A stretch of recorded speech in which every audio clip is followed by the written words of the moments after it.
কোনেও শান্তিপূৰ্ণ আন্দোলনৰ কথা বেলেগ, হিংসাৰ জৰিয়তে সমস্যাৰ সমাধান নহয়।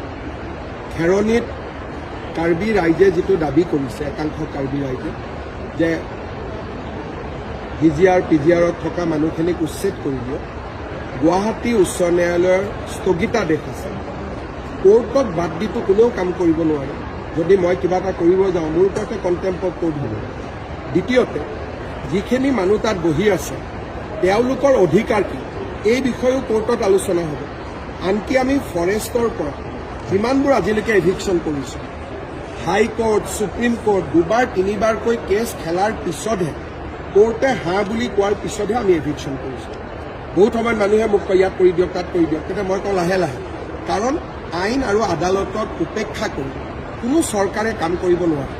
এভিকশ্যন কৰিম বুলি ক'লেওতো পুলিচে কৰিব নোৱাৰে, কাৰণ কণ্টেম্প অফ কোৰ্ট তেওঁলোকৰ ওপৰত লাগিব। এই কথাখিনি কিয় বুজি পোৱা নাই বা বুজাৰ চেষ্টা হোৱা নাই, সেই বিষয়ে মই অপাৰক ক'বৰ কাৰণে, কিন্তু নিশ্চিতভাৱে যেতিয়া মই তেওঁলোকৰ লগত মুখামুখিকৈ কথা পাতিম, তেওঁলোকৰ মাজত যদি কিবা ভুল ধাৰণা আছে সেই বিষয়ে মই বুজি পাম।